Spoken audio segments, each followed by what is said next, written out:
बरेली के राजेश ने जैसे ही खबर सुनी कि टाटा ने आईपीएल की टाइटल स्पॉन्सरशिप ली है, राजेश ने झट से TATAIPL.com खरीद लिया महज 800 रुपए में। और आप मानेंगे नहीं, राजेश से वही डोमेन आईपीएल वालों ने 25 लाख में वापस खरीदा। अब एक विदेशी का उदाहरण लेते हैं। अमेरिका के जेम्स टर्न ने Cars.com को 872 मिलियन यानी कि 7125 करोड़ में बेचा। इसे हम कहते हैं डोमेन फ्लिपिंग, जहां पे आप गाड़ियों की तरह, मोबाइलों की तरह, घरों की तरह सामान को सस्ते में खरीद के उन्हें महंगे में बेचते हैं। इसी के ऊपर हमारी आज की ये वीडियो होने वाली है, जहां पे मैं आपको एक एंड में सीक्रेट भी बताने वाला हूं, जिसकी मदद से आप ऐसे डोमेन ढूंढ सकते हैं जिनकी कीमत फ्यूचर में बढ़ने वाली है। तो इस वीडियो को बंद करके अपने किस्मत के साथ खिलवाड़ मत कीजिएगा। देखिए, अगर हम इसकी डेफिनेशन पे चाहे तो हम एक डोमेन नेम को जितना हो सके उतने सस्ते दाम में खरीदते हैं और एक ऐसे पार्टी जो कि इंटरेस्टेड हो उस डोमेन में उसे महंगे में बेचते हैं। तो आपको लग रहा होगा कि Cars.com तो बस एक तुक्के से चल गया, उससे किसी ने महंगे में खरीद लिया, लेकिन ऐसा नहीं है। Carinsurance.com 49.7 million, Insurance.com 35.6 million, VacationRentals.com 35 million, Voice.com 30 million, Internet.com 18 million. आप बोलोगे ये तो डॉलर्स में बातें हो रही है, ये तो फॉरेन कंट्रीज में होता होगा, इंडिया में थोड़ी ना ऐसा होता है।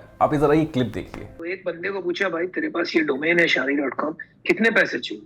तो उसने कहा $25,000। तो मैंने पूछा मेरे कजिन्स को, भाई ये $25,000 मांग रहा है, दे दे क्या? तो पहले तो उन्होंने कहा, यार तू पागल आदमी है, हाँ ये क्या, जितने पैसे साले डोमेन में खरीद लेगा तो कैसे क्या करेंगे? लेकिन इफ यू फील कि this will make a difference, कर लेते हैं।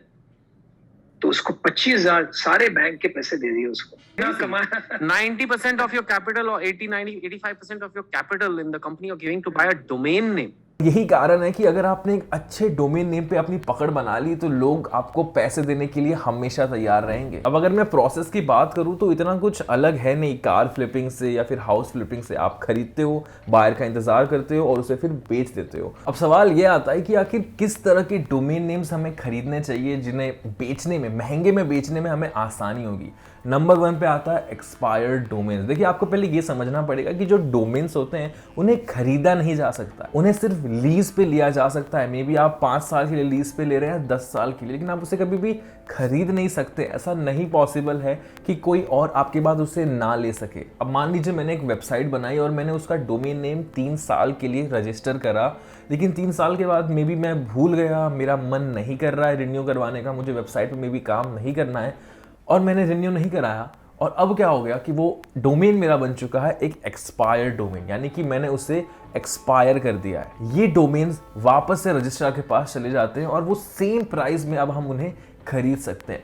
इन्हें खरीदने का फ़ायदा ये होता है कि क्योंकि ये ऑलरेडी एक वेबसाइट का हिस्सा थे, इनके पास एसईओ आ चुका है, इनके पास बैकलिंक्स आ चुकी है, इनके पास डोमेन अथॉरिटी आ चुकी है, जो कि बहुत ज़्यादा इंपॉर्टेंट होती है लोगों के लिए। और इन्हें आप बेच सकते हैं बहुत महंगे दामों में, क्योंकि एक फ्रेश डोमेन के मुकाबले इसके पास ज़्यादा पावर है। किसी को यहाँ पे एकदम स्टार्ट से स्टार्ट नहीं करना पड़ेगा। बहुत सारी वेबसाइटों पे आपको लिस्ट मिल जाएगी नए नए एक्सपायर्ड डोमेन्स की, जिनको आप बाद में जाके GoDaddy, गूगल डोमेन्स पे चेक कर सकते हैं कि वो अवेलेबल है या नहीं है, और आप देखेंगे इनकी प्राइसेस बहुत कम होती है। दूसरे तरह का डोमेन जो आपको कोशिश करनी है लेने की, वो है शॉर्ट डोमेन। छोटे डोमेन्स लीजिए जो आपको ध्यान रहे।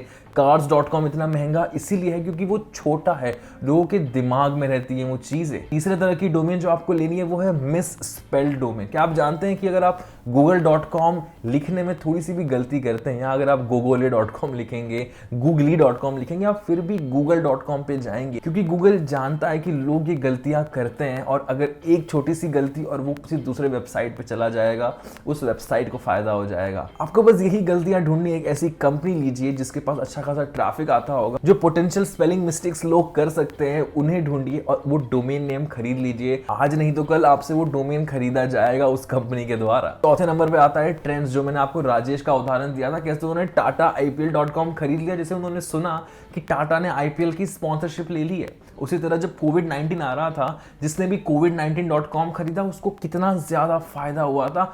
अब जैसे ही देखें कि कोई चीज़ पॉपुलर होने वाली है, कोई चीज़ का फ्यूचर में ट्रेंड आने वाला है, उदाहरण के लिए आप बिग बॉस देख रहे हो, आपको लग रहा है कि मुनावर फारूकी जीत जाएगा, आप मुनावरफारूकी.com खरीद लो, क्योंकि फ्यूचर में अगर वो जीत गया, वो और बड़ा आदमी बन गया, वो मुनावरफारूकी.com अपने पास रखना चाहेगा, वो आपके हाथ में नहीं रहने देना चाहेगा। न्यूज़ पढ़िए, कोई भी फील्ड में आपकी रुचि हो, उस फील्ड में क्या ग्रो करने वाला है उसके बारे में पहले से ही सोच के उसका डोमेन नेम खरीद लीजिए, आपको बहुत ज़्यादा फायदा होने वाला है। अब हमने ये जान लिया कि हमें किस तरह के डोमेन्स खरीदने हैं, किसका स्कोप ज़्यादा है। अब इसे बेचना कैसे है? देखिए बहुत सारी वेबसाइट्स है, सेडो, फ्लिपा, यहाँ पे आपको 5 मिनट लगेगा साइन इन करने में, आप वहाँ पे डायरेक्टली बेच सकते हैं। अब आपका सवाल ये होगा कि यार मैंने डोमेन खरीदा और डोमेन को बेचा, अब इस खरीदने और बेचने के बीच में जो गैप है, क्या उस गैप में मेरे डोमेन्स ऐसे ही पड़े होंगे? क्या मुझे उसके कुछ पैसे नहीं मिलेंगे?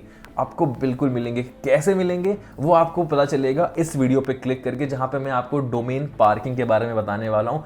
जल्दी से यहाँ पहुँच जाइए।